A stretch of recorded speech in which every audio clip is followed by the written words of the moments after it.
They thought they were teaching a lesson to just another black kid in Westridge's white neighborhoods. Rough him up, plant some drugs, throw him in a cell. Standard procedure for Lieutenant Jenson and the police force that billionaire Randall Stokes had bought years ago. What they didn't check was the boy's last name. Zion Matthews never mentioned that his uncle ran the Department of Justice, never flaunted that connection, just stayed quiet, studied hard, and kept to himself. But when Solomon Matthews' calls to his nephew go unanswered, and videos of the arrest hit social media, the machine that's corrupted Westridge for decades is about to face something it can't: bribe, intimidate, or control. A man with enough federal power to burn their entire system to the ground. Just before we get back to it, I'd love to know where you're watching from today, and if you're enjoying these stories, make sure you're subscribed, because tomorrow's special episode is one you definitely don't want to miss. The sun dipped below the horizon as Zion Matthews packed his textbooks into his backpack. The library's fluorescent lights cast long shadows across the empty tables. He glanced at his watch. 7:45 p.m. Later than Dosati, he'd planned to stay, but Jason had needed extra help with calculus before tomorrow's test. "You're a lifesaver, Zion," Jason had said, relief flooding his face when he finally understood the concept. "Mr. Peterson would have failed me for sure." Zion had simply nodded, a small smile playing at the corners of his mouth. Helping others came naturally to him, even if he rarely sought the spotlight for himself. At 17, Zion was used to blending into the background. Tall and lean with deep brown eyes that seemed to take in everything around him, he moved through Westridge High with quiet confidence. Not quite invisible, but intentionally low-key. "Closing in 15 minutes, called Mrs. Winters, the elderly librarian. She peered over her glasses at Zion and smiled warmly. "Another tutoring session?" "Yes, ma'am." "Jason's getting better, though." Mrs. Winters nodded approvingly. "That boy is lucky to have you as a friend. Do you need a ride home? It's getting dark." "No thanks. My aunt's house is just across Maple District. I'll be fine." Stepping out into the cool evening air, Zion zipped up his navy blue hoodie. Westridge was an affluent town, its streets lined with pristine colonial homes and manicured lawns, but the welcoming facade masked deeper tensions. For the past 3 years, he'd lived here with his Aunt Patricia, his mother's sister, after his parents moved overseas for work. The arrangement had advantages. Westridge High had better academic opportunities than his old school in Chicago, and his aunt's spacious home gave him plenty of room to study. What most people didn't know, what Zion deliberately kept quiet, was that his uncle, his father's brother, was Solomon Matthews, the United States Attorney General. Zion had never leaned on that connection. He wanted to succeed on his own merits, not because people feared crossing someone with powerful relatives. "You're too humble for your own good," his aunt had told him once, shaking her head. "Sometimes connections matter." But Zion disagreed. "If I'm going to Princeton next year, I want it to be because I earned it." His phone buzzed in his pocket as he walked past the park at the center of town. A text from Aunt Patricia. "Dinner in the microwave when you get home. Love you." He smiled, typing back a quick reply before continuing his walk. The quickest route home would take him through Oakwood Heights, one of the wealthier and whiter neighborhoods in town. He'd walked this way many times before without incident, but tonight something felt different. The streets seemed quieter, the house lights more watchful. As he passed a particularly grand colonial with white columns flanking the entrance, Zion noticed a middle-aged woman standing at her window, phone pressed to her ear, eyes locked on him. Something in her gaze made him uncomfortable, but he kept walking, eyes forward, pace steady. What Zion didn't know was that inside that house, Catherine Wilson was making a call that would change everything. 911, what's your emergency? "There's a suspicious young man walking past my house," Catherine said, voice hushed as if Zion might hear her through the double-paned windows. "He's wearing a hoodie, and I've never seen him in this neighborhood before." "Can you describe this person?" He's black, tall, wearing a dark hoodie. He's just walking slowly, looking at houses. Is he doing anything threatening?" "Not exactly, but he doesn't belong here." "This is a safe neighborhood," the dispatcher sighed imperceptibly. We'll send an officer to check it out. On the other end of that dispatch call was Lieutenant Jenson, a 16-year veteran of the Westridge Police Department. At 42, Jenson had the hardened physique of someone who spent more time at the gym than necessary, with a crew cut that emphasized his square jaw and cold blue eyes. As the call came through, he was sitting in his patrol car with Officer Trevor Ross, a rookie barely 6 months out of the academy. Jenson's tight smile revealed nothing good as he started the engine. Got a suspicious person call in Oakwood Heights. Time to show you how we handle outsiders in the nice neighborhoods. Ross shifted uncomfortably in the passenger seat. At 26, he still retained some of the idealism that had led him to law enforcement in the first place, helping people, protecting the community. But in his short time in Westridge, he'd seen enough to make him question whether those ideals were shared by his colleagues. What exactly did dispatch say? Ross asked. Black male in a hoodie, looking at houses, probably casing the place. That's not much to go on. Jenson's laugh held no humor. In Oakwood Heights, that's more than enough. What Officer Ross didn't fully understand yet was that Lieutenant Jenson didn't just work for the Westridge Police Department. His true allegiance lay with Randall Stokes, the town's wealthiest and most influential resident. A real estate developer who'd transformed Westridge over the past decade, Stokes had his hand in every aspect of local governance, from funding the mayor's campaign to ensuring the police department had the latest equipment. In exchange, officers like Jenson made sure Stokes's interests were protected, his enemies intimidated, and any threats to his power quickly neutralized. Jenson had risen through the ranks not by solving crimes, but by knowing which ones to ignore and which ones to manufacture. Meanwhile, Zion walked on, oblivious to the patrol car now turning onto the street behind him. His mind was on tomorrow's AP Physics presentation and the college application essay he needed to finish this weekend. A soft melody played in his head, some song his mother used to sing when he was younger. The sound of tires on pavement broke his reverie. Red and blue lights suddenly illuminated the street around him, casting eerie shadows across the pristine lawns. Zion stopped, confused. He hadn't been jaywalking or littering. He hadn't done anything wrong. The patrol car pulled up alongside. Him and 2 officers stepped out. The older one, Jenson, approached with his hand resting casually on his holstered weapon. The younger officer, Ross, hung back slightly, eyeing Zion with a mixture of caution and something that might have been apology. Evening, Jenson said, his voice carrying an edge that set Zion's nerves on edge. Mind telling me what you're doing in this neighborhood? Zion kept his voice steady, remembering everything his parents had taught him about encounters with police. Just walking home from the library, sir. I live with my aunt on Elm Street. Got some ID on you? Zion nodded slowly, reaching carefully into his back pocket for his wallet. May I ask what this is about? Did I do something wrong? That was all the opening Jenson needed. His face hardened as he stepped closer. You questioning me, boy? No. Sir, hands against the car, now! Zion froze, confusion and fear battling for control. Sir, I don't understand. Jenson moved with practiced efficiency, grabbing Zion's arm and shoving him against the patrol car. The sudden impact knocked the breath from Zion's lungs. When an officer gives you an order, you comply. That's how this works. Jenson's voice was low, meant only for Zion's ears. People in this neighborhood don't need to be worried about someone like you walking around at night. Officer Ross watched, a knot forming in his stomach. This wasn't right. The kid wasn't doing anything threatening, wasn't resisting. But to speak up now would mean crossing Jenson, and Ross had seen what happened to officers who did that. Jenson began roughly patting Zion down. What's in the backpack? Anything I should know about? Just books, sir. Textbooks. At that moment, Zion's phone began ringing in his pocket. A familiar ringtone, his Uncle Solomon calling for their weekly check-in.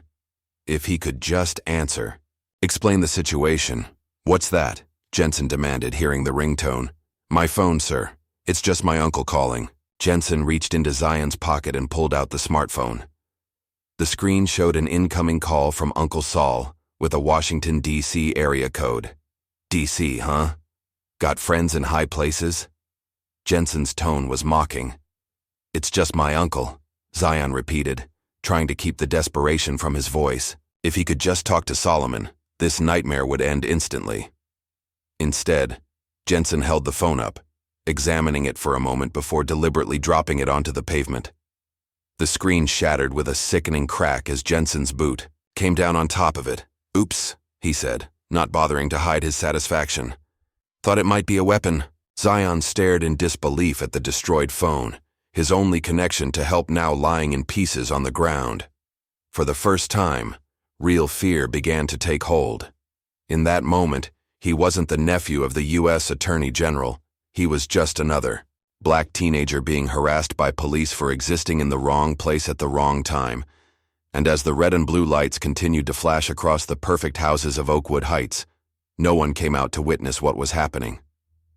No one except Catherine Wilson, who watched from behind her curtains, somehow both vindicated and unsettled by the scene playing out on her street. In his Washington office, Solomon Matthews frowned at his phone. Zion always answered his calls. Always. He tried again, but this time the call went straight to voicemail. A small worry began to form, one that would soon grow into something much larger and more dangerous for everyone involved. Zion felt the cold metal of the patrol car against his cheek as Lieutenant Jenson continued the search. Officer Ross stood nearby, his expression unreadable in the flashing lights. The night had turned surreal, a nightmare Zion couldn't wake up from. "Well, what do we have here?" Jenson's voice took on a theatrical quality as he pulled something from Zion's pocket. A small plastic bag containing white powder. "Looks like we got ourselves a dealer." Zion's eyes widened in shock. "That's not mine. I've never seen that before." His mind raced. He didn't do drugs, had never touched them. The bag must have been planted during the pat-down. "They all say that," Jenson replied with a smirk, holding the bag up for Ross to see. "Officer Ross, we've got possession with intent to distribute." Ross stared at the bag, then at Zion's terrified face. The doubt must have shown in his eyes because Jenson's voice hardened when he spoke again. "Officer Ross, secure the suspect while I document the evidence." Something wasn't right. Ross had been watching Jenson throughout the pat-down and had seen a suspicious movement, Jenson's hand going to his own pocket just before discovering the drugs. But questioning a superior officer, especially one with Jenson's reputation, wasn't something a rookie did if he wanted to keep his job. Reluctantly, Ross stepped forward. "Sir, I'm going to need you to turn around slowly."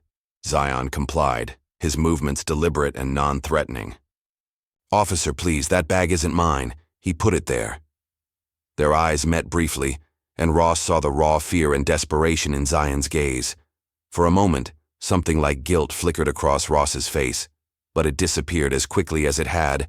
"Come. Hands behind your back," he said, his voice quieter than before.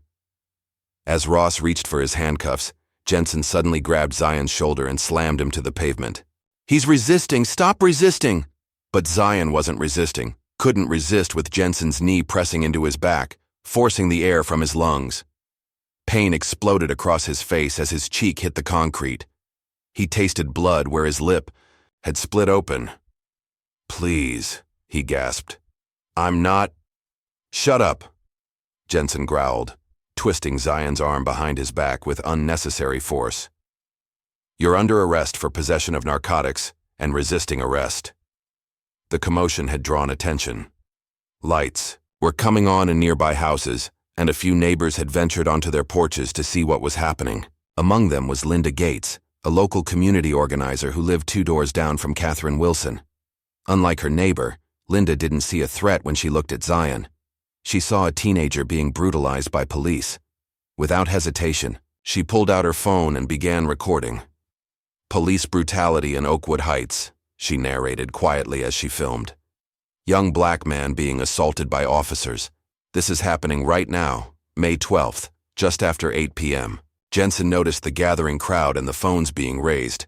His eyes locked on Linda, whose camera was pointed directly at him. With Zion now handcuffed and bleeding on the ground, Jenson stalked toward Linda, his badge gleaming in the streetlights. "Ma'am, I'm going to need you to stop recording and step back. This is a police matter." Linda stood her ground. I have every right to record. This is a public space. Jenson moved closer, lowering his voice so only she could hear. I'd be careful where you point that camera. Accidents happen in this town, especially to people who don't mind their own business. The threat hung in the air between them. Linda's hand trembled slightly, but she kept filming. Are you threatening me, Lieutenant? Just giving some friendly advice. Jenson's smile never reached his eyes. You've got a nice house here. Be a shame if something happened to it.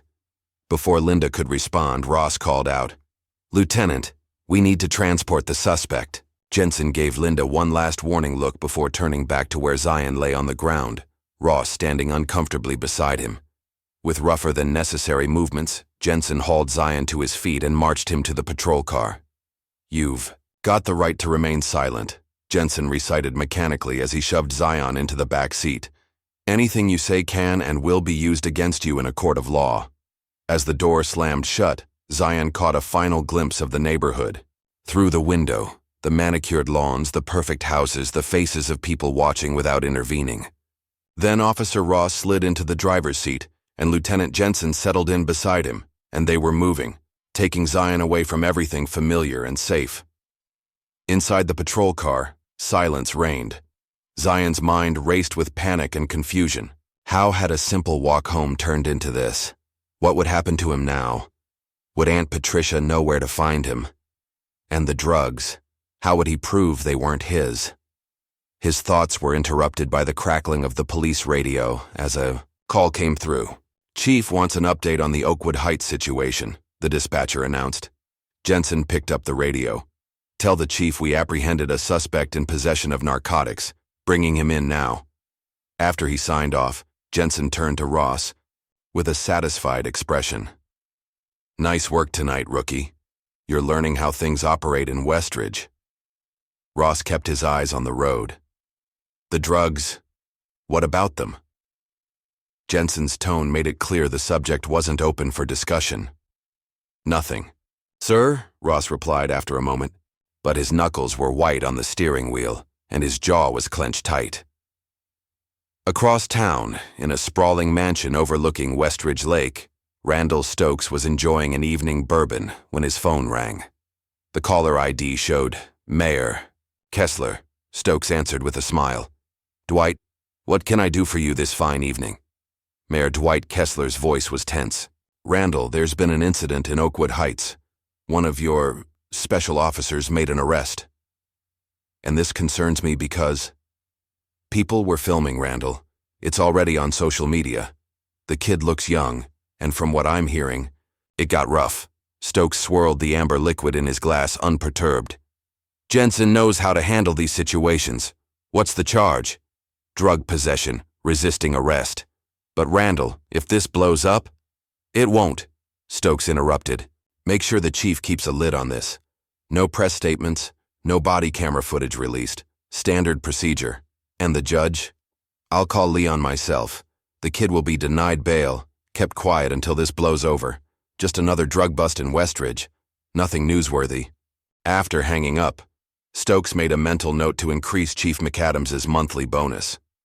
Good help was expensive, but worth every penny when situations like this arose. Meanwhile, at the Westridge police station, Zion was being processed. Fingerprints, mugshot, personal items confiscated. His requests to call his aunt were ignored as he was led to a holding cell and locked inside. The cell was small and smelled of bleach and sweat. A metal bench ran along one wall, and a stainless steel toilet stood in the corner with no privacy screen. Zion sat on the bench, his head in his hands, trying to control his breathing and quiet the panic threatening to overwhelm him. First time, in the system? A voice asked. Zion looked up to see an older black man watching him from the adjacent cell. The man's face was lined with experience, his eyes knowing. I shouldn't be here at all, Zion replied. Those drugs weren't mine. The officer planted them, the old man nodded slowly. Welcome to Westridge Justice, son. I've been in and out of here for 20 years. If Jenson was involved, you're in for a rough ride. You know him? Everybody knows Jenson. Man's been Stokes' attack dog since he joined the force. They target folks like us to keep the town how Stokes wants it. Wealthy, quiet, and white. Who's Stokes?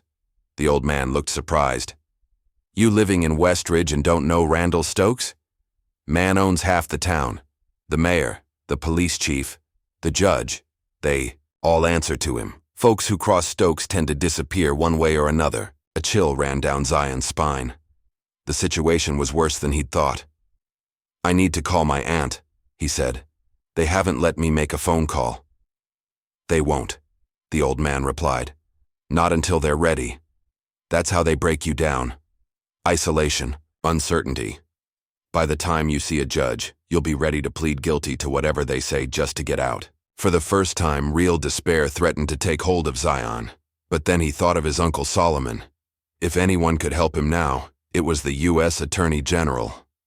My uncle, he whispered, more to himself than his cell block companion. When he finds out. But would Solomon find out? Zion's phone had been destroyed, and he hadn't been allowed to contact anyone. For all his aunt and uncle knew, he was still at the library or walking home. How long before they realized something was wrong? Across the station, Officer Trevor Ross sat at his desk, filling out the arrest report. The words on the screen blurred as he thought about what had happened, what he had allowed to happen. Jenson had planted evidence, brutalized a teenager, for no reason, and Ross had stood by and let it happen. Academy training seemed a lifetime ago. To protect and serve. What a joke. In Westridge, it was to intimidate and control, and now he was part of it. His phone buzzed with a text message from his fiancée. How's your shift going? Still on for dinner tomorrow? Ross stared at the innocent message, guilt gnawing at him. What would Emily think if she knew what he'd done tonight? Emily, who worked as a public defender, who believed in justice and fairness. Before he could respond, Chief McAdams emerged from his office and called out, Ross, my office now. Ross found Chief McAdams sitting behind his desk, Lieutenant Jenson standing beside him like a faithful guard dog. At 55, McAdams had the soft physique of a man who spent more time behind a desk than on patrol, but his eyes were sharp and calculating. Officer Ross, McAdams began, I understand you assisted Lieutenant Jenson in a drug arrest tonight. Yes, sir. Good work. Lieutenant Jenson speaks highly of your performance. Ross glanced at Jenson, who gave him a warning look. Thank you. Sir, Ross replied, the words tasting bitter in his mouth. I want to be clear about something, McAdams continued, leaning forward. This department operates as a team. What happens on patrol stays between partners. The suspect is claiming the drugs were planted. Standard defense tactic, we've seen it before. Of course, sir. There will be no body camera footage released, no statements to the press. This is a routine drug arrest, nothing more. Are we clear? Crystal clear, sir. As Ross turned to leave, McAdams added, One more thing. I hear the suspect is asking for a phone call. That won't be happening tonight. Technical issues with the phone system. Ross nodded stiffly and left the office, feeling Jenson's eyes on his back the entire time. Outside in the parking lot, Ross leaned against his car, struggling to breathe. What had he gotten himself into? This wasn't law enforcement. It was organized corruption. He wasn't the only one questioning the events of the night. FBI agent Cole Matthews sat in an unmarked car across from the police station, watching the comings and goings of officers. At 34, Matthews had spent the last 6 months undercover in Westridge, investigating reports of systemic corruption within the town's power structure. Tonight's arrest had pinged his radar immediately. Social media was already filling, with video clips of the incident, and Matthews's sources inside the department had mentioned a rush to process the suspect with unusual secrecy. Matthews pulled out his secure phone and dialed a number known to only a handful of people. Sir, something's happening in Westridge. I think we might have the break we've been looking for. Meanwhile, in Washington, D.C., Solomon Matthews set down his phone after a third failed attempt to reach his nephew. Concern was rapidly becoming alarm. Zion was reliable, responsible. He always answered or called back promptly. Solomon's assistant appeared at his door. "Sir, there's something you might want to see." She placed a tablet on his desk, showing a social media post. Grainy footage of a young black man being slammed to the ground by police in what looked like an affluent neighborhood. The caption read, "Police brutality in Westridge tonight. Share before it gets taken down." Solomon's blood ran cold as he recognized his nephew's face, bloodied and terrified, in the flashing police lights. His finger was already on the intercom button. "Get me the governor of New York, now." Back in the holding cell, Zion had finally given in to exhaustion, dozing fitfully on the hard bench. He didn't know that forces were already in motion, forces that would shake Westridge to its foundations and bring down one of the most powerful men in the state. For now, though, he was just a 17-year-old boy, alone and afraid, trapped in a system designed to crush people like him. As the night deepened, the first seeds of a conflict that would soon engulf the entire town were being planted, a conflict that would test loyalties, expose corruptions, and ultimately change Westridge forever. Solomon Matthews paced the length of his Washington office, phone pressed to his ear. The early morning sun cast long shadows across the polished hardwood floor, but he hadn't slept. Not since seeing that video. "Governor Wilson, I appreciate you taking my call at this hour," Solomon said, his voice controlled despite the fury bubbling beneath the surface. "My nephew has been detained in Westridge under false charges. I need your intervention." On the other end, the governor of New York sounded genuinely alarmed. "Attorney General Matthews, this is the first I'm hearing of this. I'll look into it immediately." "I expect a call back within the hour," Solomon replied, ending the call before the governor could respond. His assistant, Elaine, appeared in the doorway. "Sir, I've been making calls to Westridge. No one at the police department will confirm they have Zion in custody." Solomon's jaw tightened. "Book me on the next flight to New York, and get me everything we have on Westridge. Property, records, political donations, court cases. Something isn't right in that town." As Solomon's team scrambled to gather information, a very different meeting was taking place in Westridge. In the penthouse suite of the Stokes Tower overlooking the town square, Randall Stokes surveyed his domain through floor-to-ceiling windows. At 62, Stokes had the polished appearance of old money, though his fortune was entirely self-made. Silver hair perfectly styled, expensive suit tailored to hide the slight paunch of middle age, he exuded the confidence of a man accustomed to getting his way. "Tell me again why this arrest matters," Stokes said without turning from the window.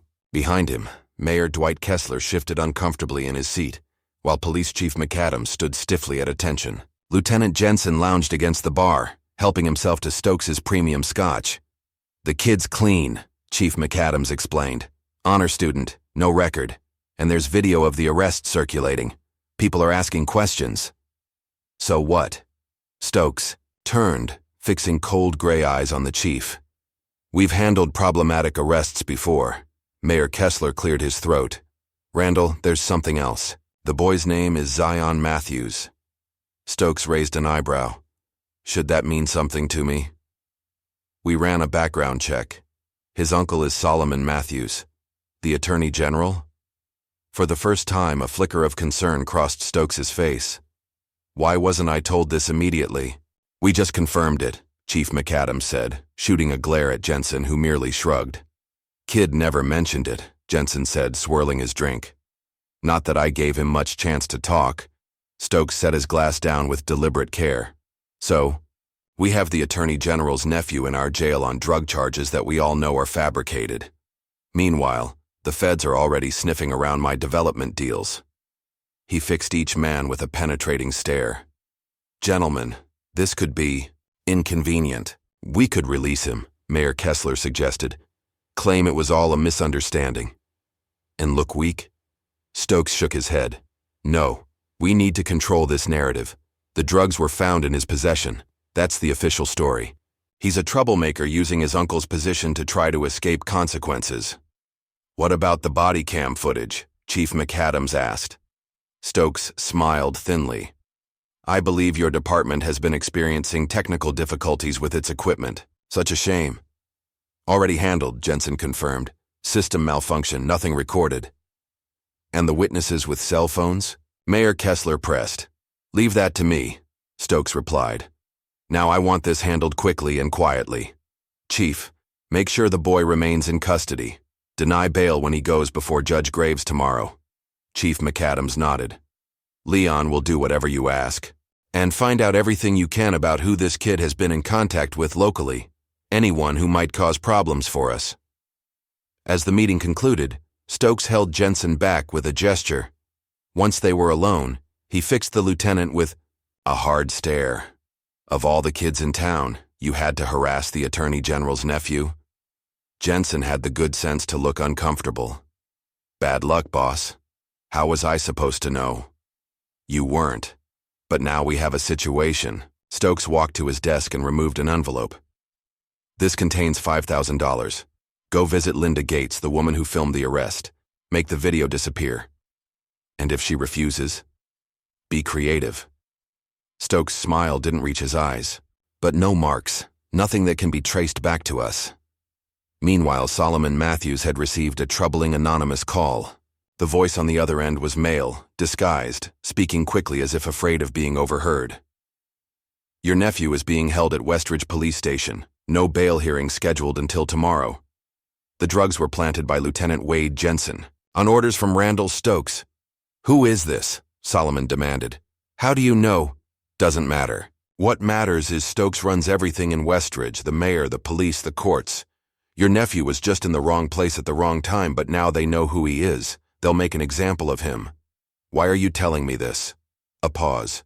Because some of us are sick of what Stokes has done to this town. Be careful. People who cross him have a habit of disappearing. The line went dead, leaving Solomon with more questions than answers. But one name stood out. Randall Stokes.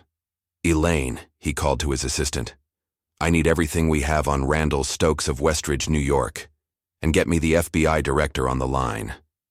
While Solomon began marshaling his considerable resources, Linda Gates was facing her own battle. The local activist had uploaded her video of Zion's arrest to multiple social media platforms, where it had quickly gained attention. But just as quickly, the videos were being removed for community standards violations, a clear sign of Stokes' influence with the tech platforms, where he held significant investments. Undeterred, Linda had sent copies to several national news outlets and civil rights organizations. She was in the middle of an email to the ACLU when a sharp knock came at her door. Through the peephole, she saw Lieutenant Jenson standing on her porch, a forced smile on his face. Linda's hand trembled as she opened the door, keeping the security chain latched. Lieutenant, she said coolly, what brings you here? Ms. Gates, Jenson replied, his tone falsely pleasant. I think we got off on the wrong foot last night. I'd like to discuss the video you took. There's nothing to discuss. What I saw was police brutality, plain and simple. Jenson's smile hardened. That video is causing unnecessary trouble for everyone involved. I'm authorized to offer you compensation for your inconvenience. He held up an envelope. $5,000. All you need to do is delete the video and sign a statement that you may have misinterpreted what you saw. Linda's eyes narrowed. Are you trying to bribe me, Lieutenant? I'm offering a reasonable solution to an unfortunate situation. The answer is no. Now please leave before I call your superiors. Jenson laughed, a cold sound devoid of humor. My superiors sent me here, Ms. Gates. This isn't just about one arrest. You're interfering with the way things work in Westridge. Then, maybe things in Westridge need to change. Something dangerous flashed in Jenson's eyes. Last chance. Take the money. Goodbye, Lieutenant. As she closed the door, Jenson called out, Think about your home, Ms. Gates. Your job, your safety. Accidents happen to troublemakers in this town. Linda leaned against the closed door, heart pounding. She knew the threat wasn't idle. Stokes and his enforcers had silenced critics before. But something about that young man's terrified face in the police lights steeled her resolve. She reached for her phone and dialed a number few. In town dared to call, FBI tip line. How may I direct your call? I need to speak with whoever is investigating corruption in Westridge. It's about last night's arrest. In the courthouse across town, Judge Leon Graves received a visitor in his chambers. At 65, Graves had served on the bench for over 20 years, his once keen legal mind now dulled by cynicism and corrupted by Stokes's generous financial gestures. Judge Graves, Randall Stokes greeted him, settling into a leather chair without waiting for an invitation. We need to discuss tomorrow's bail hearing. Graves sighed. Randall, I've heard about the Matthews boy. This is different from our usual arrangements. His uncle is the Attorney General, for God's sake. Which is precisely why we need to send a message, Stokes replied. Deny bail. Cite flight risk, potential danger to the community, whatever you need to. Just keep him locked up. The evidence is flimsy at best. Any decent lawyer will tear it apart. Stokes leaned forward. Then make sure he doesn't get a decent lawyer. Appoint someone from the public defender's office, preferably someone new, someone who won't make waves. And if the Attorney General himself shows up, he won't. He'll send underlings, try to work through proper channels. By then, we'll have had time to construct a more convincing narrative. Stokes removed an envelope from his jacket and placed it on the desk. Your quarterly consultation fee, Judge. I've included a bonus for the special circumstances. Judge Graves stared at the envelope but didn't touch it. This could be the one that brings it all down, Randall. Only if you lose your nerve. Stokes stood to leave. Remember who paid for your daughter's Ivy League education, who covered your gambling debts, who owns the mortgage on your lake house. As Stokes left, Judge Graves finally reached for the envelope, hating himself but seeing no way out. At the Westridge police station, Zion had spent a sleepless night in the holding cell. His face ached where it had hit the pavement, and his wrists were raw from the too tight handcuffs. But worse than the physical discomfort was the uncertainty. No one would tell him when he could call his aunt, when he would see a judge, or what exactly he was being charged with. The cell door clanged open, and Officer Trevor Ross appeared, looking uncomfortable. Matthews, let's go. You're being moved to a proper cell. As Ross escorted him down the hallway, Zion tried again. Please, I need to call my aunt. She doesn't know where I am. Ross glanced around to ensure they were alone. Look, I can't let you make a call. Orders from above. But I saw what happened last night. That wasn't right. Hope flared in Zion's chest. Then help me. It's not that simple, Ross whispered. This town, this department, it's controlled by Randall Stokes. Cross him, and you disappear. So you're just going to let an innocent person go to jail? Ross looked away. Your bail hearing is tomorrow. Judge Graves will be presiding. Is he fair? A bitter laugh escaped Ross.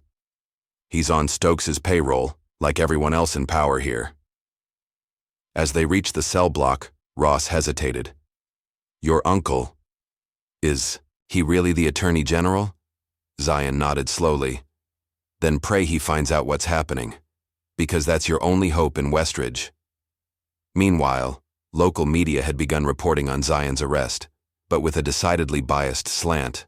The Westridge Chronicle, owned by a Stokes subsidiary, ran the headline. Attorney General's nephew arrested on drug charges, claims special treatment. The article contained numerous falsehoods, including claims that Zion had a previous juvenile record that had been sealed, a complete fabrication. It quoted anonymous sources describing Zion as a troublemaker who had been involved in multiple disciplinary incidents at school, another lie. Across town, Zion's Aunt Patricia was frantic. She had called hospitals, friends, and finally, the police station, where she was told only that Zion had been arrested and was being held pending a bail hearing.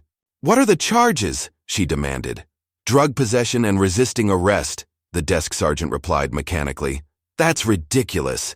My nephew doesn't do drugs. I need to see him immediately. Visiting hours are over for today, ma'am. You can attend the bail hearing tomorrow at 9 a.m. After the call ended, Patricia did the only thing she could think of. She called her brother-in-law. Solomon, they've arrested Zion on trumped-up charges. They won't let me see him. Something is very wrong here. Solomon's voice was calm but deadly serious. Patricia, listen carefully. I'm already working on this. I'll be in Westridge by morning. Don't talk to anyone about this, especially not the media. And if anyone from the police department contacts you, tell them nothing without a lawyer present. Solomon, I'm scared. The police in this town, they're not like normal police. I know. Randall Stokes has been on our radar for other reasons. This may have just accelerated our timeline. As night fell over Westridge, the pieces were moving into place for what would become a battle for the soul of the town. Stokes believed his power and influence were enough to quash any threat, even one connected to the U.S. Attorney General. But he had underestimated the determination of a man fighting for his family.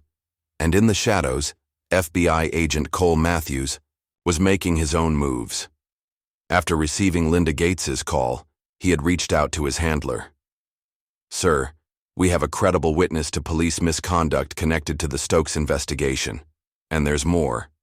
The victim is related to Attorney General Matthews." "Tread carefully, Matthews," his supervisor warned. "Stokes has friends in high places, but this could be the break we've been waiting for." "I'm meeting with a potential whistleblower inside the department tomorrow. Things are starting to crack."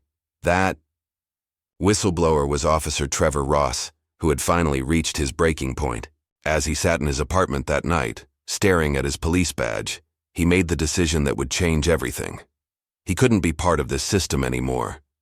Tomorrow, he would tell Agent Matthews everything about Jenson planting evidence, about Stokes's control of the department, about the countless other abuses he'd witnessed in his short time on the force. It would likely end his career. It might even put his life in danger. But as he thought of Zion Matthews sitting alone in a cell for a crime he didn't commit, Ross knew he couldn't live with himself if he stayed silent. Little did he know. The conflict that was about to erupt would shake Westridge to its core, forcing everyone to choose sides in a battle between corruption and justice. As dawn broke over Westridge, Solomon Matthews arrived at the small regional airport in a private Justice Department jet. The Attorney General of the United States stepped onto the tarmac, flanked by 2 federal agents and his chief of staff. His face was a mask of controlled fury. A black SUV waited to take him directly to Randall Stokes' office. No appointments, no warnings. This would not be a diplomatic visit. Stokes was reviewing development plans for his newest luxury complex when his assistant burst in, flustered. "Sir, Attorney General Matthews is here to see you. He doesn't have an appointment, but he's insisting." Before she could finish, Solomon pushed past her into the office, his imposing 6'3" frame filling the doorway. "Mr. Stokes," Solomon said, his deep voice deceptively calm. "I believe you're holding my nephew on fabricated charges." Stokes recovered quickly, rising to extend his hand. "Attorney General Matthews, what an unexpected honor. I've heard about your nephew's situation. A regrettable misunderstanding, I'm sure." Solomon ignored the outstretched hand. "Let's not pretend, Mr. Stokes. I know who you are and how you operate. I've been building a case against your organization for months. The only reason we haven't moved yet is that we've been methodical, gathering evidence, following money trails." Stokes's smile faltered slightly. "That sounds like an abuse of power, using federal resources for a personal vendetta." "It would be, if that's what was happening. But our investigation into your corruption began long before you targeted my nephew." Solomon placed both hands on Stokes's desk, leaning forward. "Release Zion. Drop all charges. Make this right, and perhaps we can discuss terms that don't end with you in a federal penitentiary." Stokes leaned back in his chair, regaining his composure. "Attorney General, I understand you're upset. Family matters can cloud our judgment. But I have no authority to release anyone or drop charges. That's the domain of our local justice system. A system you own." A crude characterization. Stokes stood, matching Solomon's height. "Look, we both know how power works. Your jurisdiction ends at the state line. This is a local matter, and in Westridge, local matters are handled locally." Solomon's expression didn't change, but something dangerous flickered in his eyes. "Mr. Stokes, you've made a mistake. A big one. You think your money protects you, that your influence in this small town makes you untouchable. You're wrong. Is that a threat, Attorney General?" "No, it's a promise." Solomon straightened and turned to leave. At the door, he paused. You have 24 hours to release my nephew and issue a public apology. After that, the full weight of federal law enforcement descends on Westridge. Enjoy your empire while it lasts. After Solomon left, Stokes immediately called Lieutenant Jenson. The Attorney General just threatened me in my own office. Accelerate our timeline. I want his nephew transferred to county tomorrow after the bail hearing.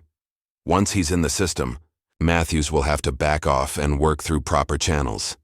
And if he doesn't back off, Jenson asked, then we make it clear that his nephew's safety can't be guaranteed in county lockup. Accidents happen. While Stokes and his allies were plotting, Solomon was taking direct action. His first stop after leaving Stokes Tower was the FBI field office in Albany, where he met with the special agent in charge and Agent Cole Matthews. Agent Matthews has been undercover in Westridge for 6 months, the SAC explained. We've been building a RICO case against Stokes and his network, but it's been slow going. His people are careful. Solomon studied the evidence board, which detailed Stokes' organization, politicians, judges, police officers, all connected by red string to the billionaire at the center. Tell me what you have so far, Solomon said. Agent Matthews gestured to the files spread across the table. Financial irregularities and development deals, witness statements about intimidation, suspicious deaths ruled as accidents or suicides, but nothing concrete enough for an indictment. Stokes is smart. He keeps his hands clean. Until now, Solomon replied. My nephew's arrest changes things. It gives us leverage, a way to force mistakes. With all due respect, sir, the SAC interjected, using your nephew's situation to advance our case is exactly what we're going to do, Solomon finished firmly. Zion would be the first to agree. This isn't just about him anymore. It's about everyone in Westridge who suffered under Stokes's corruption. Agent Matthews nodded. I may have something to help. I'm meeting with a potential whistleblower today, Officer Trevor Ross, who was present during your nephew's arrest. Good. Record everything, and get me a meeting with Linda Gates, the woman who filmed the arrest. As the federal forces mobilized, Officer Trevor Ross sat in a coffee shop 3 towns over, nervously checking his watch. He had taken personal time today, citing a family emergency. In reality, he was about to commit what many in the Westridge Police Department would consider the ultimate betrayal. Agent Matthews slid into the booth across from him, casually dressed in jeans and a windbreaker. Officer Ross, I'm Cole Matthews. Ross glanced around anxiously. I shouldn't be here. If Jenson or the chief found out, they won't, Matthews assured him. Everything you tell me stays confidential until you're ready to go on record. Ross took a deep breath. I've only been on the force 6 months. At first, I thought some of the things I was seeing were just how things worked in small towns, but it's systematic. The targeting of minorities, the cover-ups, the way certain people get special treatment. Tell me about Zion Matthews' arrest. Jenson planted the drugs, Ross said, his voice barely above a whisper. I saw him do it. The kid wasn't doing anything wrong, just walking home. But Jenson saw a black teenager in an upscale neighborhood and decided to make an example of him. Would you testify to that? Ross stared into his coffee. I have a fiancé. We're planning a future. If I go against Stokes, we can protect you, Matthews said. Witness protection, a new start somewhere else if necessary. You don't understand. Stokes doesn't just control Westridge. He has connections everywhere. People who've crossed him have disappeared or ended up dead in accidents. Even outside of town, Matthews leaned forward. The U.S. Attorney General is personally involved now. This is bigger than Stokes. After a long pause, Ross nodded. I'll do it. But not just about Zion's arrest, about everything. The bribes, the evidence tampering, the beatings, all of it. Back in Westridge, Lieutenant Jenson was dealing with a different kind of problem. He had just entered a local bar known for its discretion, where several off-duty officers were already drinking despite the early hour. The AG himself showed up, Jenson announced, ordering a whiskey. Stokes says he made threats. Officer Daniels, a veteran with 15 years on the force, snorted. What's he gonna do? This is Stokes' town. Nobody can touch him. Exactly, Jenson agreed, downing his drink. Matthews might be hot shit in D.C., but around here, he's just another suit with a badge. What Jenson didn't know was that a woman in the corner booth was recording every word on her phone. 20 minutes of unguarded conversation captured Jenson, discussing previous cover-ups, bribes, and even joking about planting evidence on troublemakers. The woman, a local teacher named Sarah Parker, had been quietly gathering evidence for months. Her brother had been one of Stokes' victims, falsely arrested, pressured into a plea deal, his life ruined. As Jenson and his colleagues continued their unguarded conversation, Sarah slipped out and immediately called the number Agent Matthews had given her. Meanwhile, a different kind of exposé was taking shape online. An anonymous account had just uploaded a comprehensive data set showing arrest statistics for Westridge over the past 5 years. The numbers were damning. Black residents, who made up only 15% of the town's population, accounted for over 60% of arrests. More concerning, almost 70% of those cases were eventually dismissed for lack of evidence, but only after defendants had spent weeks or months in jail. The data had been compiled by a hacker named Alex Gardner, who had accessed the police department's internal database. Along with the statistics, Alex had released internal emails discussing keeping certain neighborhoods clean and sending messages to minority residents who moved into upscale areas.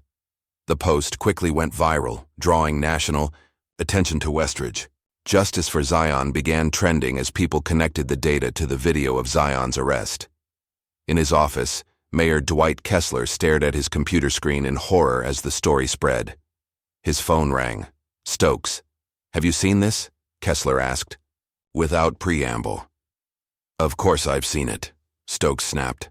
"Find out who leaked this and shut them down. And get our media people to counter the narrative. Talk about crime rates, property values, whatever it takes."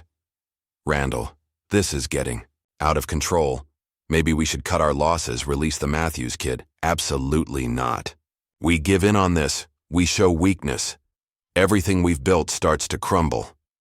As Stokes and his allies scrambled to contain the damage, the public reaction was building. By mid-afternoon, a crowd had gathered outside the police station, carrying signs demanding Zion's release and chanting for justice. Linda Gates stood at the front, megaphone in hand. "We've been silent too long. Westridge belongs to all of us, not just the wealthy, not just the white residents, and certainly not to Randall Stokes." The crowd roared in agreement. Among them was Zion's Aunt Patricia, her eyes red from crying, but her expression determined. Inside the station, Chief McAdams watched the growing protest with mounting anxiety. "This is getting out of hand. We should increase patrols, maybe bring in officers from neighboring towns." "No," Jenson argued. "That's what they want, a confrontation. We wait them out. They'll get tired eventually." As tensions rose on the streets, Solomon Matthews was building his legal arsenal. In a conference room at the federal building, he met with a team of DOJ prosecutors and FBI agents. "We move on multiple fronts," Solomon instructed. "Civil rights, violations for Zion's arrest, RICO charges for the broader corruption, financial crimes for the money trail. I want Stokes and everyone in his organization facing so many charges, they'll need a spreadsheet just to keep track." "Sir," one of the prosecutors ventured, "some might say you're too personally involved in this case." "I've recused myself from any decisions directly involving my nephew's arrest," Solomon replied. "But the corruption in Westridge, that falls squarely within my jurisdiction as Attorney General. And I will not recuse myself from fighting systemic injustice just because it happens to have affected my family." As the meeting concluded, Solomon received a text from Agent Matthews. "Whistleblower secured. Ross is ready to testify." It was the break they needed. A first-hand witness to the corruption who could provide testimony from inside the system. But they would need to move quickly to protect Ross before Stokes discovered his betrayal. Meanwhile, in the county courthouse, Judge Leon Graves sat alone in his chambers, staring at a glass of bourbon. The bail hearing for Zion Matthews was scheduled for tomorrow morning, and Stokes' instructions had been clear. Deny bail, transfer the boy to county jail, drag out the proceedings. But for the first time in years, Judge Graves was questioning his role in Stokes' machine. The money had been good, enough to pay off his gambling debts, put his daughter through Princeton, maintain the facade of success. But at what cost? His phone rang. Stokes again. Leon, just confirming our understanding. About tomorrow's hearing, Graves took a long swallow of bourbon. Randall, this has gone too far. The Attorney General himself is involved now. The FBI is in town. There are protesters at the police station. All the more reason to stand firm. We show no weakness. And if I don't cooperate? A pause. Then I'd have to ask myself why I've been so generous to someone so ungrateful. Those gambling debts I paid off? That evidence could resurface. Your daughter's job at my foundation? Unfortunately, positions get eliminated all the time. The threat hung in the air, unspoken but clear. Judge Graves closed his eyes, trapped in a prison of his own making. The hearing will proceed as discussed, he said finally, hating the words even as he spoke them. As night fell over Westridge, the battle lines were clearly drawn. On one side stood Randall Stokes and his network of corrupt officials, desperately trying to maintain control. On the other, an unlikely alliance of federal authorities, local activists, and ordinary citizens tired of living under Stokes' shadow. And caught in the middle was Zion Matthews, a 17-year-old honor student whose only crime had been walking home through the wrong neighborhood at the wrong time. Tomorrow would bring the bail hearing, a public spectacle that both sides were preparing for. But the real fight was happening in the shadows.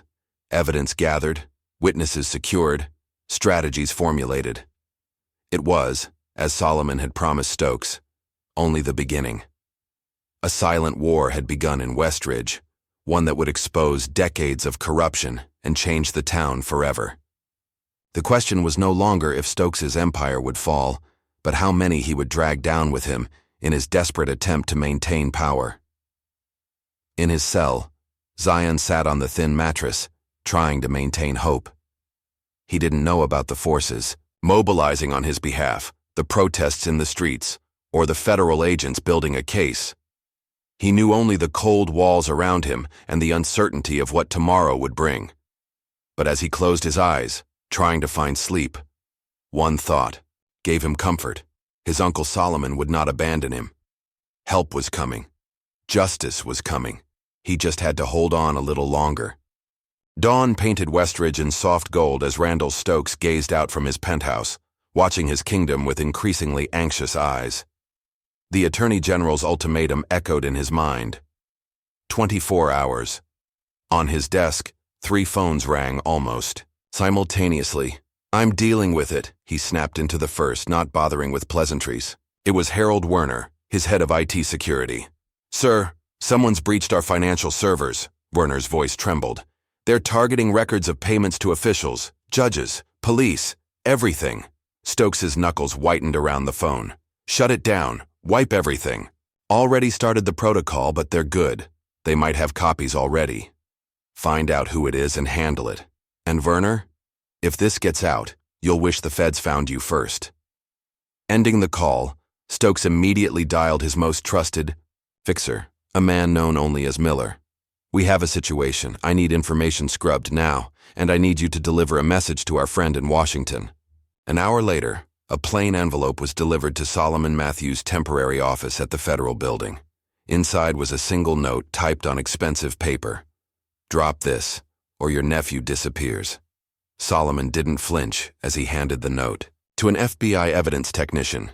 Add this to the file, and double the security detail on my nephew at the police station." Across town, Officer Trevor Ross returned to his apartment after his clandestine meeting with Agent Matthews. He froze in the doorway, drawers emptied onto the floor, furniture slashed, walls spray-painted with a single word: traitor. His phone rang, displaying unknown caller. "Officer Ross," a distorted voice greeted him. "Lovely apartment. Shame what happened to it. Be a bigger shame if something happened to your fiancée Emily at Memorial Hospital. Night shift ends at 11, right? Dark parking lot." Ross's blood ran cold. "Who is this?" "A friend with advice. Shut up or end up in a ditch. This is your only warning." The line went dead. Ross's hands shook as he called Agent Matthews. "They know," he said without preamble. "They've threatened. Emily. We'll send agents to the hospital immediately, Matthews assured him. Pack a bag. We're moving you both to a safe location. How did they find out so quickly? Stokes has people everywhere, but this shows they're scared. They're getting sloppy. Meanwhile, in the district attorney's office, Paul Hargrove reviewed the case file against Zion Matthews. At 51, Hargrove had built his career by following Stokes's directives, turning a blind eye to corruption while aggressively prosecuting those Stokes wanted eliminated. Make it airtight, Stokes had ordered that morning. I don't care what you have to fabricate, that kid doesn't walk, Hargrove sighed, adding notes to strengthen the charges. Resisting arrest became assault on an officer. Possession became possession with intent to distribute. He drafted false witness statements, created a fictional confidential informant, and backdated everything to appear legitimate. His assistant knocked softly. Sir, the Attorney General's office has requested all files related to Zion Matthews. Tell them it's an ongoing investigation. They need a court order. They already have one, sir. Hargrove cursed under his breath. Stall them. Say the files are being compiled. After she left, he began shredding the original documents that showed the inconsistencies in Jenson's arrest report. What remained would tell the story Stokes wanted. Told, a dangerous drug dealer using his connection to the Attorney General to escape justice. Across town, Agent Matthews received an urgent call from his FBI handler. We've identified our insider in Stokes's organization, the handler explained. Rebecca Wells, his executive assistant for the past 3 years. She's been feeding information to local journalists about smaller corruption cases, but she's terrified of going public. Can we bring her in? She's refusing to leave, says Stokes would know immediately and retaliate against her family, but she's willing to continue providing information from the inside. That's incredibly dangerous. She knows, but she's our best source on Stokes's real-time movements, and she's just sent something critical. Stokes has requested a private meeting with the Attorney General tonight, 7 p.m. at the Westridge Hotel. Matthews frowned. A trap? Possibly. But Wells says Stokes is starting to panic. He might be looking for a way out. That evening, Solomon Matthews arrived at the upscale Westridge Hotel, accompanied by 2 federal agents who remained in the lobby as he took the elevator to the penthouse suite. Stokes waited alone, a glass of bourbon in hand. Attorney General, he greeted, as if they were old friends meeting for drinks. Thank you for coming. Make it quick, Stokes. Your time is running out. Stokes gestured to a chair. I think we've gotten off on the wrong foot. This situation with your nephew, an unfortunate misunderstanding that's escalated unnecessarily. Is that what you call framing an innocent teenager? A misunderstanding? Let's be practical. We're both powerful, men with much to lose in a prolonged public battle. Stokes opened a briefcase on the coffee table, revealing stacks of cash. $5 million. Cash, untraceable. Your nephew walks free tomorrow. All charges dropped. Everyone saves face. Solomon didn't even glance at the money. You're attempting to bribe the Attorney General of the United States. I'm offering a businessman's solution to an awkward problem. The only solution is your surrender, Stokes. Full confession, complete cooperation, testimony against your entire network. Stokes's facade of civility cracked. Don't be naive. My network, as you call it, extends far beyond Westridge. Senators, governors, judges at every level. Even if you take me down, my allies will ensure you never work in law enforcement again. Is that supposed to frighten me? It's supposed to enlighten you. Stokes's voice lowered. Even the most powerful men can't protect their families forever. Mr. Attorney General, your nephew today, your sister tomorrow, your children at their fancy private schools. Solomon rose, his expression unchanged but his eyes burning with cold fury. That sounded very much like a threat against my family. A reality check. Take the deal. Everyone walks away intact. No deal. And Stokes? When this is over, you'll wish you'd never heard the name Matthews. As Solomon left the hotel, his car pulled away from the curb, only to be violently sideswiped by a black SUV with tinted windows. The impact sent Solomon's vehicle spinning toward the guardrail of a bridge. Only his driver's quick reflexes prevented them from plunging into the river below. The SUV sped away, no plates visible, as Solomon's security detail called for backup and medical assistance. Though shaken, Solomon refused hospital treatment. It wasn't an accident, he told Agent Matthews, who arrived minutes later. Stokes is getting desperate. All the more reason to move quickly, Matthews replied. We've just executed search warrants on Judge Graves's financial records, offshore accounts, suspicious deposits, properties purchased through shell companies. He's been on Stokes's payroll for years. Solomon straightened his tie, brushing off his security detail's concerns. Prepare the arrest warrants, for all of them. We move tomorrow after the bail hearing. Meanwhile, at the Westridge police station, Chief McAdams paced his office, pressure building from all sides. Mayor Kessler had been calling hourly, panicking, about the protests growing outside. The FBI had served multiple warrants, and now Officer Ross had disappeared, along with his fiancée. Lieutenant Jenson lounged in a chair, seemingly unconcerned. Ross was always weak. Let him talk. It's his word against mine. It's not just Ross, McAdams snapped. They've got financial records, arrest statistics, your body cam footage that mysteriously disappeared. And now the Attorney General's car gets run off the road? What the hell were you thinking? Jensen shrugged. Wasn't me. But whoever did it had the right idea. Get out of my office. And Jensen, if I go down for this, I'm not going alone. As Jensen left, McAdams pulled out a burner phone and dialed a number only 5 people had access to. It's McAdams. I want immunity. I'll testify against Stokes, tell you everything. The bribes, the cover-ups, everything. But I need protection. The fee. Wheels of justice were turning faster now. As midnight approached, Judge Graves received notification that his accounts had been frozen. The FBI had discovered over $2 million in payments tied directly to cases where he had ruled in favor of Stokes's interests. In his chambers, surrounded by the trappings of respectability he'd sold his soul to acquire, Judge Graves opened his safe and removed a small revolver. He placed it on his desk beside a half-empty bottle of scotch, contemplating his options. His phone rang. Stokes again. I know the feds have your accounts, Stokes said without preamble. Stick to the plan. Deny the Matthews kid bail tomorrow and I'll make sure you're taken care of. Private plane, new identity, accounts in the Caymans. It's over, Randall. They have everything. It's only over if you break. One more day, that's all I need, then you can disappear to somewhere with no extradition. After hanging up, Graves stared at the gun, then at the photo of his daughter on his desk. One more corrupt act to secure his escape. Could he do it? As Westridge held its breath for the morning's bail hearing, the key players in this drama prepared for what would be the turning point in the battle for the town's soul. The courthouse steps teemed with protesters by 8 a.m. National news vans lined the street, their satellite dishes reaching skyward like mechanical flowers seeking the sun. Linda Gates stood at the front of the crowd, bullhorn in hand, leading chants for justice. Inside, Zion Matthews sat in a holding cell, dressed in the suit his aunt had brought for him. Despite the bruises still visible on his face, he carried himself with quiet dignity.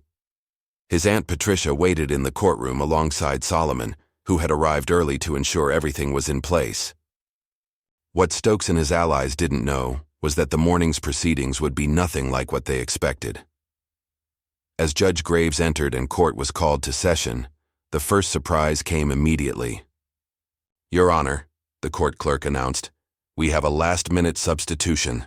Judge Martha Reynolds will be presiding today. Judge Graves, who had arrived prepared to deny Zion's bail despite his misgivings, looked stunned. On whose authority? The State Judicial Commission, Reynolds replied, taking her place at the bench. You've been temporarily relieved pending an investigation into financial irregularities. The courtroom buzzed with whispers.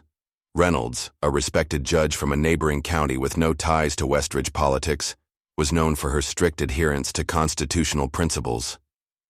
District Attorney Hargrove approached the bench, flustered. Your Honor, we haven't been notified of any change. We request a continuance to prepare. Denied, Reynolds stated firmly. This young man has been held for 2 days on dubious charges.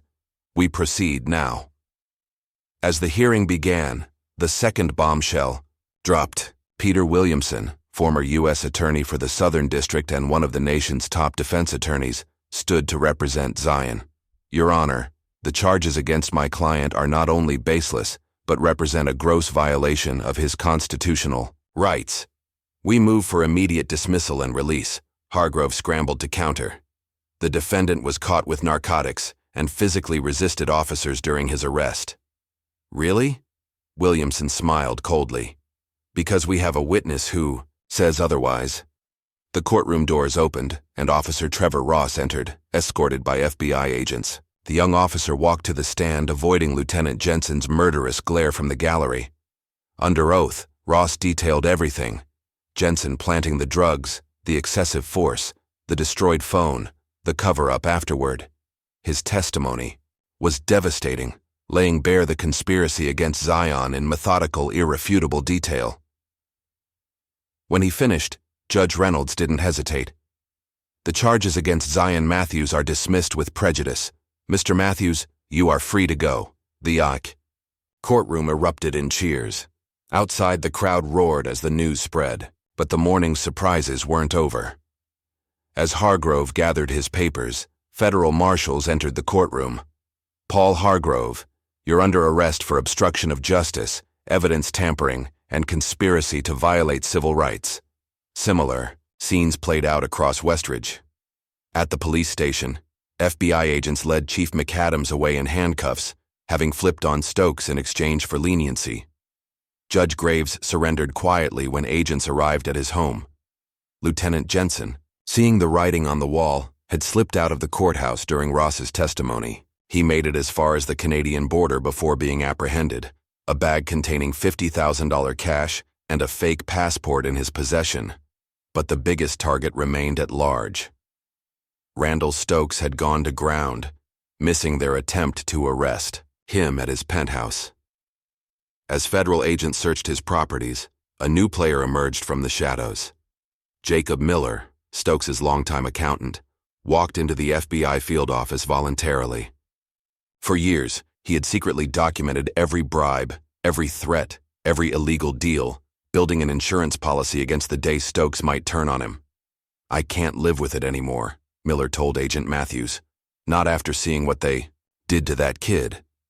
On national television, Miller detailed Stokes' criminal empire, the judges he owned, the politicians he controlled, the witnesses who had been threatened or bought off. Most damning were the financial records showing millions flowing to officials who had helped Stokes eliminate business competitors and silence critics. As Miller's interview aired, protesters surrounded Stokes' tower, their numbers swelling into the thousands. The facade of respectability that had protected Westridge's corruption for so long was crumbling by the hour. In his hidden lake house 50 miles from town, Stokes watched his empire disintegrate on live television. His phones rang constantly, panicked allies, lawyers, fixers, all demanding guidance or offering desperate deals. One call, however, he answered immediately. "Have you done it?" he demanded. "It's too hot," the voice replied. "Federal agents everywhere. No way to get to the kid." "I don't want excuses. I want Matthews to suffer. Find a way." But Stokes had miscalculated the level of surveillance now, focused on him. The call was intercepted, providing the final evidence needed for attempted murder charges. Solomon Matthews, watching the case unfold from the federal building, received word of the intercepted call. "He's at the lake house," Agent Matthews confirmed. "SWAT is moving in now." "I want to be there," Solomon insisted. "Sir, that's not protocol." "I don't give a damn about protocol. This man threatened my family." Within the hour, Solomon stood, watching as federal agents surrounded the expansive property. Stokes had barricaded himself inside with 3 armed security guards, refusing to surrender. "Randall Stokes," the SWAT commander announced through a bullhorn, "you are surrounded. Exit the building with your hands up." No response came from the house. After repeated warnings, the SWAT team prepared to breach. Just then, a black SUV burst from the garage, accelerating toward the perimeter. Agents scattered as the vehicle crashed through a barricade, speeding toward the private airstrip behind the property, where Stokes kept his jet fueled and ready. A high-speed pursuit ensued, with police helicopters tracking the SUV's desperate flight. At the airstrip, Stokes and his security team abandoned the vehicle, racing toward the waiting jet. They never made it. Federal agents had secured the plane hours earlier, anticipating this escape route. As Stokes realized he was trapped, he raised his hands slowly. "It's over, Randall," Solomon said, approaching with agents flanking him. "Your corruption ends today." "You've made a mistake," Stokes replied, his composure finally cracking. "My friends are abandoning you as we speak," Solomon finished. "Your friends in Washington are already distancing themselves, claiming they barely knew you. That's how corruption works, Randall. Everyone's loyal until they're not." As Stokes was led away in handcuffs, Lieutenant Jenson, who had been caught and transported back to Westridge, saw one last opportunity to save himself. "I want a deal," he told the federal prosecutor. "I'll testify against Stokes. I know everything. Who he bribed, who he threatened, who he had killed." "You're too late," the prosecutor replied coldly. "We already have multiple witnesses with clean records. You planted evidence on an innocent teenager and tried to destroy his life. No deals for you." Back in Westridge, the mayor called an emergency press conference, desperately trying to salvage his political career. "I was misled by people I trusted," he claimed, sweat beading on his forehead. "I had no knowledge of any illegal activity." Few believed him. By evening, the governor had announced a state takeover of Westridge's government pending special elections, and a special prosecutor to review every case handled during Stokes's reign. As the sun set on a day that had changed Westridge forever, Zion Matthews sat with his family in his aunt's living room, still processing everything that had happened. "You never told me your uncle was the Attorney General," Linda Gates said, having been invited to the small gathering to thank her for her bravery. Zion smiled slightly. "I didn't want special treatment. I just wanted to be known for my own achievements." "You will be," Solomon assured him. "But from now on, no more secrets between us. Secrecy only protects the corrupt." Outside, the streets of Westridge were quiet for the first time in days. The protests had transformed into celebrations as news spread of Stokes's arrest and the dismantling of his network. Officer Ross and his fiancée, now under federal protection, watched the coverage from a safe location, knowing they had helped spark a transformation. What no one realized yet was how far the ripples would spread. In the coming days, investigations would expand beyond Westridge, following Stokes's money and influence to other towns, other officials, other corrupted systems. The quiet teen who had simply been walking home from the library had unwittingly exposed a cancer that had been growing for decades, and in doing so, he had taken the first step toward healing a community long divided by wealth, power, and race.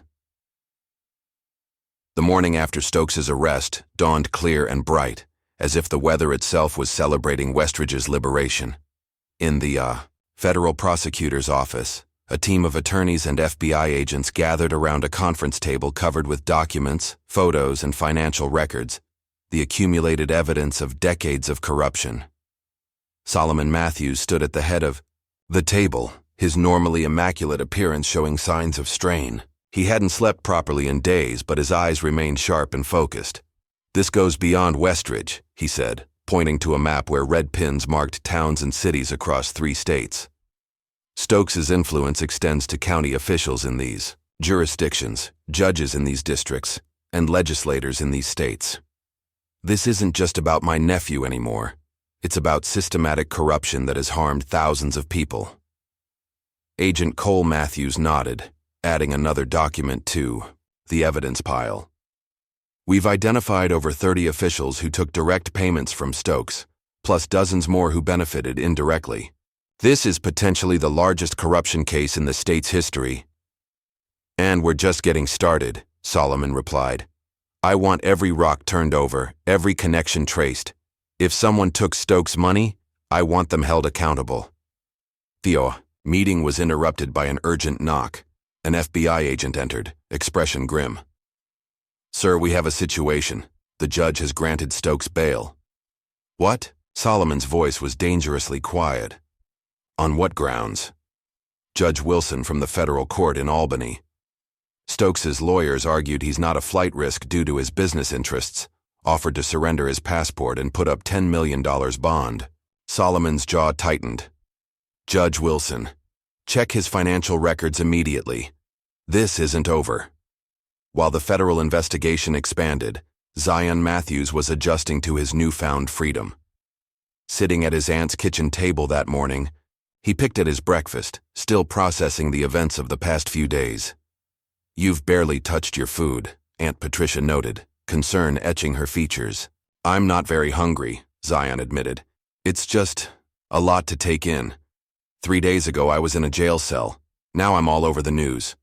Patricia squeezed his shoulder gently. "You don't have to talk to any reporters if you don't want to. Your uncle's press team can handle that." "It's not that." Zion hesitated, searching for words. "When I was arrested, I was just me, a regular kid. Now everyone sees me as this symbol. That's because what happened to you happens to so many young black men who don't have an attorney general for an uncle," Patricia said softly. "The difference is, you got justice. They often don't." Zion nodded slowly. "I know. That's why I think I need to speak out, use this platform to help others." Before Patricia could respond, Zion's new phone buzzed with a message from Solomon. "Stokes made bail. Stay vigilant. Security detail remains in place. Call if you need anything." Across town, Randall Stokes was returning to his penthouse, accompanied by his high-priced legal team. Despite the electronic monitoring bracelet on his ankle and the federal agents watching his building, he projected an air of confidence. "The prosecution's case is built on the testimony of criminals and traitors," his lead attorney James Barton assured him. "Officer Ross is compromised, Chief McAdams was saving his own skin, and your accountant Miller violated confidentiality agreements. We'll discredit them all." Stokes nodded absently, gazing out at the town he had controlled for so long. "And Judge Wilson?" "Has agreed to hear our motion to dismiss the federal charges," Barton confirmed. "His appreciation for your past support remains intact." "Good." Stokes turned, a cold smile forming. "The Matthews family thinks they've won, but they've just started a war they can't finish." What Stokes didn't know was that his bail hearing had triggered a separate investigation into Judge Wilson's finances. By noon, FBI analysts had discovered suspicious deposits to an offshore account linked to the judge, coinciding with major rulings favorable to Stokes's business interests. Solomon wasted no time. He personally called the chief judge of the federal circuit, presenting the evidence and requesting an emergency reassignment of Stokes's case. "I want the strongest judge you have," Solomon insisted. "Someone with an impeccable record who can't be bought or intimidated." By mid-afternoon, Stokes's legal victory had evaporated. Judge Wilson was placed on administrative leave pending investigation, and Stokes's case was reassigned to Judge Amelia Rodriguez, a former prosecutor known for her harsh stance on public corruption. The news hit Stokes like a physical blow. "Wilson was our ace," he snapped at Barton. "Who else do we have on the federal bench?" "No one who'll touch this case now," Barton admitted. "The scrutiny is too intense. Rodriguez is untouchable. She's rejected every case where there might be even a hint of conflict of interest." For the first time, genuine fear flickered in Stokes's eyes. "Then we need leverage. Something on the Matthews family. Dig deeper. Everyone has secrets." But Stokes's options were dwindling by the hour. His phones were monitored, his movements tracked, his assets frozen. Former allies were scrambling to distance themselves, with many reaching out to prosecutors to negotiate their own deals. At the FBI field office, a new development was unfolding. Rebecca Wells, Stokes's executive assistant who had been secretly providing information, arrived for a formal interview. "I should have come forward sooner," she told Agent Matthews, hands clasped tightly in her lap. "But I was afraid. Stokes. He doesn't just threaten you. He threatens your family." "You're here now," Matthews reassured her, "and your testimony will be invaluable." What Wells revealed next stunned even the experienced federal agents. She had maintained a detailed log of Stokes's activities for years, including meetings with Officials, payoffs, threats, and even discussions of violent retaliation against opponents. He called it his insurance policy, Wells explained, producing a flash drive. This contains records of every corrupt deal he made in the last 5 years. Account numbers, dates, amounts. He kept meticulous notes. I made copies without his eyes. Knowledge. As agents reviewed the files, the scope of Stokes's corruption became clearer and darker. Beyond the bribes and influence peddling were records of more sinister activities: blackmail, ordered assaults, and, most disturbing, the details of 3 suspicious deaths previously ruled as accidents or suicides. One name in particular stood out: Michael Donovan, a local reporter who had been investigating Stokes's real estate deals. His car had gone off a mountain road 2 years earlier, officially ruled an accident. But Stokes's records showed a payment of $50,000 to Lieutenant Jenson just days before, with the note, "Donovan problem resolved." Solomon reviewed the evidence with growing anger. This isn't just corruption anymore, it's murder. With this new evidence, prosecutors moved quickly. To revoke Stokes's bail, Judge Rodriguez signed the warrant immediately, and federal agents descended on Stokes' tower once again. But Stokes had vanished. The electronic monitoring bracelet had been removed and left behind, a sophisticated job that suggested professional help. His private security team claimed ignorance, but cell phone records showed calls to a known associate with connections to private military contractors. "He's running," Solomon concluded grimly. "Put out an alert to all airports, train stations, and border crossings. Check his helicopter and plane records." The manhunt intensified as night fell. Police helicopters circled Westridge, while FBI agents raided properties owned by Stokes and his associates. The national media descended on the town, transforming a local corruption case into headline news across the country. In his aunt's house, now guarded by federal agents, Zion watched the coverage with growing concern. "Will they find him?" he asked Solomon, who had stopped by to check on them. "Count on it," Solomon assured him. "Stokes made a critical mistake. Running makes him look guilty to everyone, even his remaining supporters. He's burned his last bridges. Across town." Lieutenant Wade Jenson sat in a holding cell, watching the same news coverage on a small television. The reporter mentioned the investigation into Michael Donovan's death, and Jenson's face drained of color. "I need to talk to a prosecutor," he told the guard. "Now, I'm ready to deal." Within the hour, Jenson was sitting across from federal prosecutors, desperate to save himself from a potential murder charge. "I didn't kill Donovan," he insisted, sweating profusely. "I just made sure the investigation went nowhere. Stokes told me what to do. He has a guy, ex-military, does his dirty work. Name's Miller, Jack Miller." "Where would Stokes go if he was running?" the prosecutor pressed. Jenson hesitated, weighing his options. Finally, self-preservation won out. "He has a compound in the Adirondacks, off the grid, heavily secured. Not in his name, held by a shell company. That's where he'd go to ground." By midnight, FBI tactical teams were preparing for a raid on the remote compound. Satellite imagery confirmed activity at the location: lights, vehicles, guards patrolling the perimeter. "He's cornered and desperate," the tactical commander warned. "This won't be a peaceful surrender." Solomon insisted on being nearby during the operation, despite security concerns. "This ends tonight," he said firmly. "One way or another." In the pre-dawn darkness, federal agents surrounded the compound. Thermal imaging showed at least 6 individuals inside the main house, with armed guards patrolling the grounds. "Federal agents, we have a warrant for Randall Stokes' arrest." The announcement came over loudspeakers, shattering the mountain silence. "The compound is surrounded. Come out with your hands up." For several tense minutes, there was no response. Then gunfire erupted from one of the guard posts, and the FBI tactical team returned fire. What followed was a brief but intense firefight. 2 of Stokes' security personnel were wounded, while the others quickly surrendered when they realized they were outmatched. As agents approached the main house, an explosion rocked the northern side of the compound. Stokes had rigged a diversion.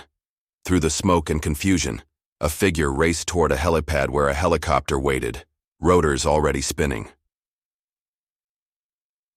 Suspect. Fleeing to aircraft, an agent shouted into his radio.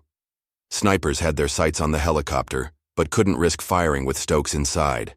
They needed him alive to testify against his network. The helicopter lifted off, banking sharply toward the Canadian border just 60 miles away. But Stokes had overlooked one critical detail. The FBI had anticipated this escape route and placed a pursuit helicopter nearby. What followed was a desperate aerial chase through the darkened mountains. Stokes's pilot pushed the helicopter to its limits, flying dangerously low to avoid radar detection. The pursuit ended dramatically when Stokes's helicopter, running low on fuel, attempted to land at an abandoned logging camp. As it touched down, FBI agents converged from all directions. Cornered at last, Randall Stokes emerged with his hands raised, his empire in ruins, his allies abandoning him, and his freedom finished. Randall Stokes, Solomon Matthews announced, personally, walking forward as agents secured the billionaire. You're under arrest for corruption, racketeering, conspiracy, and murder. For a moment, the two men locked eyes, power facing justice, corruption facing accountability. This isn't over, Matthews, Stokes spat. Yes, Randall, Solomon replied calmly. It is. As dawn broke over the mountains, Stokes was led away in handcuffs, and the news quickly spread across Westridge and beyond. The man who had controlled an entire town through fear and money had finally fallen. Back in Westridge, residents gathered spontaneously in the town square as the news spread. For many, it was the first time they had felt truly free in years. Linda Gates stood among them, tears streaming down her face. I never thought I'd see this day, she told a reporter. For years, we lived under his shadow. Today, we start rebuilding. The foundations for that rebuilding were already being laid. Governor Harrison had appointed an interim town council composed of respected community members with no ties to the previous administration. State police would oversee law enforcement until a new police chief could be properly vetted and appointed. For Zion Matthews, the ordeal that had begun with a simple walk home from the library was nearing its conclusion. But its impact would shape the rest of his life and the future of Westridge in ways no one could have anticipated. 6 months after Randall Stokes's dramatic capture, Westridge was a town transformed. The oppressive shadow that had hung over the community for decades had lifted, allowing the first fragile shoots of genuine democracy and accountability to emerge. On a crisp fall morning, Zion Matthews stood on the steps of the newly renamed Community Justice Center, formerly the Stokes Municipal Building. Now 18, he had grown taller over the summer, his lean frame filling out, but it was the newfound confidence in his bearing that most people noticed. I never wanted to be a symbol, he told the assembled crowd, his voice strong and clear. I was just a kid walking home from the library. But what happened to me happens to black and brown people across this country every day. The difference is, I had resources and connections that many don't. The crowd listened in respectful silence. Among them were familiar faces from Zion's ordeal. Linda Gates, now serving on the town council, Trevor Ross, who had left law enforcement and was working with a police accountability organization, and various community members who had stood up during Westridge's darkest days. The scholarship being announced today isn't about me, Zion continued. It's about recognizing that true justice requires equal access to education, opportunity, and legal representation. The Westridge Justice Scholarship will provide those resources to students from marginalized communities who want to pursue careers in law, public policy, or criminal justice reform. The applause was thunderous. In the front row, Aunt Patricia wiped away tears of pride, while beside her, Solomon Matthews nodded approvingly. The Matthews family had personally funded the initial endowment, but corporations and foundations had quickly matched their contribution, creating a multi-million-dollar program that would support generations of students. While Zion's public profile had grown, the legal consequences for those involved in his wrongful arrest had played out largely behind closed doors. Lieutenant Jenson's cooperation had earned him a reduced sentence, 20 years instead of life, for his role in Michael Donovan's death and other crimes. Former Chief McAdams received 15 years for corruption and civil rights violations, while Judge Graves was sentenced to 12 years. District Attorney Hargrove, facing disbarment and criminal charges, had taken his own life 2 months after his arrest, leaving a note expressing remorse for the lives he had damaged through his corruption. But the most severe consequences were reserved for Randall Stokes himself. Facing multiple life sentences, he had finally agreed to a plea deal: 30 years in federal prison with no possibility of parole, in exchange for testimony that helped prosecutors unravel his extensive network of corruption. The man who once owned a town now spent his days in a standard prison cell, his empire dismantled, his assets seized, his name synonymous with corruption. After the scholarship announcement, Zion met with Trevor Ross, who had become something of a mentor to him over the past months. "You did good up there," Ross told him, the guilt still visible in his eyes despite all that had happened. "I still think about that night. If I had spoken up sooner." "You did speak up," Zion reminded him. "When it mattered most. That took courage." Ross nodded, though the weight of his initial silence would likely always haunt him. "How's the college search going?" Zion smiled. "Got accepted to Princeton. Early decision." "That's amazing. Political science?" "Pre-law, actually." Zion's expression grew more serious. "What happened to me? It changed how I see things. I always thought success meant keeping my head down, working hard, not making waves. But now I understand that the system itself needs changing, and that requires people willing to work from inside it." While Zion had found his path forward, Westridge itself was still healing. The special prosecutor appointed by the governor had reviewed hundreds of cases handled during Stokes's reign, resulting in dozens of overturned convictions. People who had been wrongfully imprisoned were being released, their records expunged, their lives slowly rebuilt. The police department had been completely restructured, with extensive new oversight, body cameras that couldn't be disabled, and a civilian review board that included Linda Gates and other community activists. The new chief, a respected veteran from another state with a record of progressive reforms, had made it her mission to rebuild trust between law enforcement and the community. Most significantly, the racial disparities that had characterized Westridge's justice system for generations were being systematically addressed. Arrest rates had equalized across demographics, while community policing initiatives had replaced the aggressive tactics of the Stokes era. After the ceremony, Solomon pulled Zion aside for a private conversation. "I'm proud of you," he said simply, "not just for how you've handled the attention, but for what you're choosing to do with it." "I learned from the best," Zion replied with a small smile. Solomon's expression grew more serious. "There's something I want to discuss with you. The president has asked me to lead a new Justice Department initiative on police reform and accountability. It would mean using what happened here in Westridge as a template for addressing systemic issues nationwide."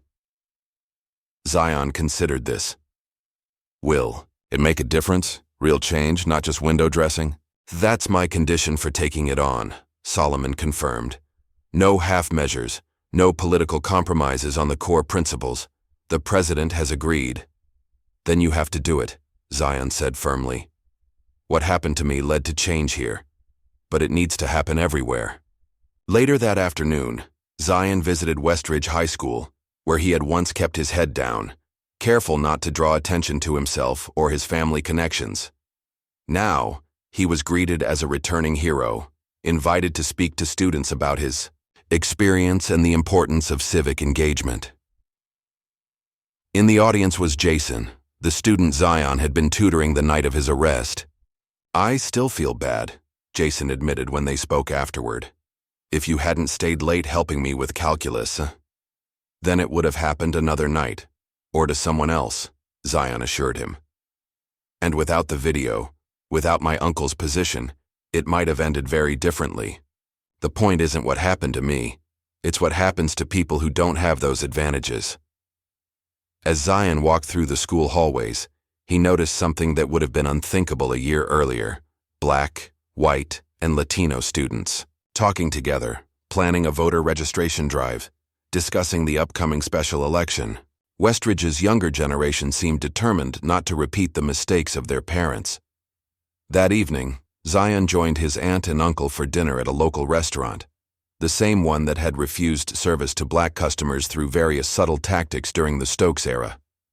Now under new management, it made a point of welcoming everyone, with a diverse staff and clientele. "Sometimes I still can't believe how much has changed," Aunt Patricia remarked, looking around the bustling dining room. "And how much hasn't?" Solomon added more soberly. "Stokes may be gone, but the conditions that allowed him to flourish exist in towns and cities across the country. One case, however high profile, doesn't change that." "It's a start, though," Zion insisted. "And that's something." As they finished dinner, a young black boy, no more than 7 or 8, approached their table hesitantly, his mother watching, nervously from nearby. "Are you Zion Matthews?" the child asked, eyes wide with admiration.